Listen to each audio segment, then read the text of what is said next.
DMart, the successful discount story, where a lot of Indians do their monthly shopping on a budget and has employed more than 9,500 Indians. But wait, how has DMart managed to successfully and profitably run their business even after offering 6 to 7% discount? Is it because of their weird internal policies, or is it because of the secret ELDP strategy? Let's find out in today's episode of Connecting the Dots. One of the strong attributes of a successful entrepreneur is their focus on cost control. Now, Azim Premji has been known to own a pre-owned Mercedes, and still he would be seen switching off the lights after his employees have left. Jeff Bezos, in fact, his first desk was made of a wooden door, and Amazon warehouses are obviously known for their acute cost control. Similarly, Radhakishan Damani, founder of DMart, has known to lead the simple life and has always seen wearing white. Now, the reason for DMart's success has been the company's tight focus on costs across different operations. They also have some unique internal employee policies, which is the best in the market.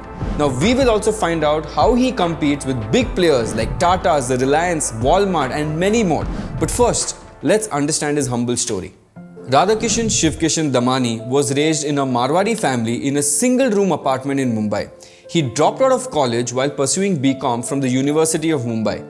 Before entering the stock market, R.K. Damani had a small ball-bearing business. However, after the death of his father, he started working as a stockbroker in his family business.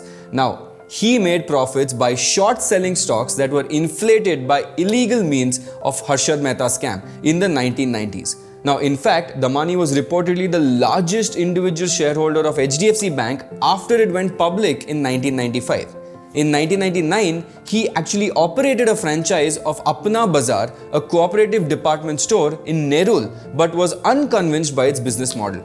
This is when he quit the stock market in 2000 to start his own hypermarket chain, DMart. Now, DMart started his journey from 2 stores in the state of Maharashtra and now has opened 284 stores with a revenue and PAT that is increasing by a compounded annual growth rate of 30 and 40% over the last 9 years.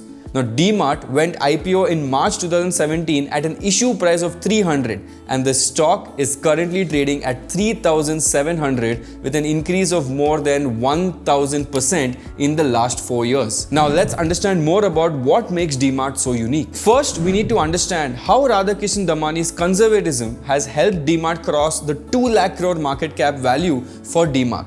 Now, Damani made multiple trips to the US to understand what's missing in India and what new observations and changes that could be made in India prior to launching DMart in 2002.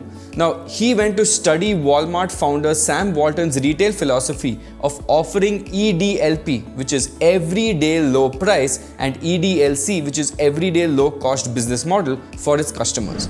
Now, DMart is a national supermarket chain that offers customers a range of home and personal products under one roof. The company offers a wide range of products, which is both FMCG and non-FMCG, general merchandise and apparels. But we generally observe that when people are offered something with the word discount written on it, they quickly get attracted toward it. Bargaining is a skill that not everybody possesses, but the Indian housewives have mastered this skill. And any place where they don't have to put in efforts to bargain is a win for them. And this is where DMart came into the picture. Not only does DMart offer customer discounts in the region of 6 to 7% around the year, its procurement costs are also significantly lower than its competition, and the benefits of which it passes on to the customers. Now, this is their winning recipe. Now, let's understand more about DMart's business model and how are they operating at such level. The chain of DMart operates on a B2C model, which is a business to consumer model where the company sells its consumer goods from the manufacturer's house to the end user. Now, they wipe out the possibility of fluctuations due to high demand and help the brand get a lot of stability. But there are some few beautiful characteristics of DMart business model. Let's look at them. First, the ownership model. Now, DMart adopts a store ownership model. The company does not have any rental cost, which helps DMart open more stores and gain high positive cash flows. The company owns approximately 80% of all the stores that they currently have. Second is the affordable rates of products. Now, it is usually observed that in the FMCG sector, the retailers pay off their creditors to the vendors within 3 weeks, whereas DMart pays off their credit within 1 week. Now, what happens? This helps the company benefit in a lot of ways because they get huge discounts from the vendor itself, which in turn they remove these discounts and give it to the end users. Now, affordable rate of products with tons of discount on various products leads to increasing footfall and obviously a lot of volume in sales. Next, they have something known as slotting fee. Now, DMart levies a slotting fee to everyone, right? As the term indicates, it's a fee that DMart charges from the manufacturers itself to store their products on the shelves of DMart, which is also sometimes referred to as an entry fee. Now, DMart, on the other hand, with its appealing marketing strategies and attractive discount, ensures that the products are sold out as quickly as possible.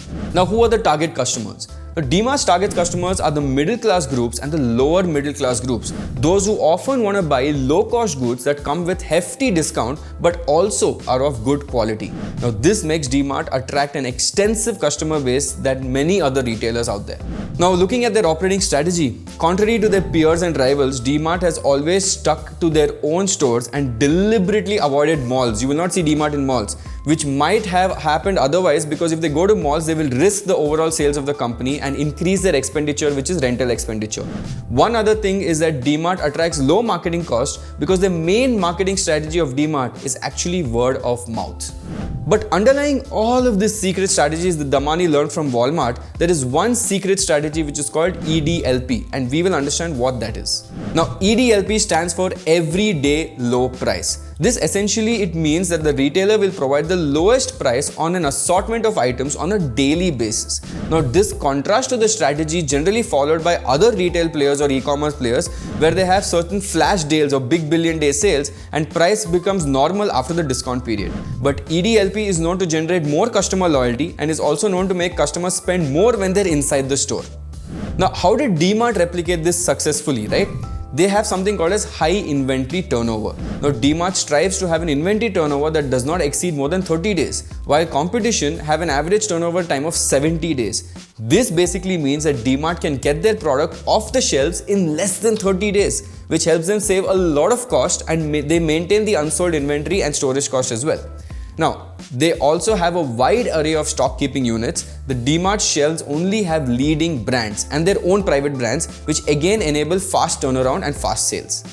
Next, they operate with something called as low payable days. As I said, in the entire industry, the credit period is 30 days, whereas DMart never delays its payment to the vendors. And in fact, they have one of the lowest payable days in the industry, which is 7.9 days. Now, obviously, this helps because creditors are happy to offer more discounts to DMart on the products because they get their money in 7.9 days. And these discounts are further passed on to the customers of DMart, and they buy the products in bulk and huge volume from their vendors, which again, they get more discounts. Now, finally, DMart operates with a very low operating cost, right? And the reason why they do this is if you look at their utilization of space, instead of adjourning to interiors and shelves, they utilize their space very well. The company works in launching more and more products in fewer spaces for the customers to choose from, which can also be summed up as a low interior cost concept to reduce operational cost. Now, when you walk into a DMart store, you would also find lesser billing counters, which basically reduces employee cost as well. Mind-blowing, right? If you think all of this is crazy, let me tell you some weird internal policies that we've heard of. They have something called as employee-funded cafeteria. Now, all employees are expected to collect 5 sachets of sugar and 2 sachets of sauce, 2 straws and 6 paper napkins whenever they visit a restaurant and deposit in the DMart cafeteria. They have a weird meal reimbursement policy where no reimbursements will be done for food during outstation travel. The company has actually a list of temples that give you free food. Now, if you look at their outstation hotel policy, travel to outstation for meeting is only to be approved by employees who can share details of relatives or friends in that city so that they can get free accommodation. Now, I know these are damn weird, all that is fine, but let's look at what the competitive landscape looks like for DMart, and let's look at some of the problems in this sector as well. Now, India's organized retail market may be able to sustain maximum 2 or 3 national players, with other players being regional players, right? Now, capital dumping is likely to take center stage going forward, with players aiming for the market grab, similar to a land grab.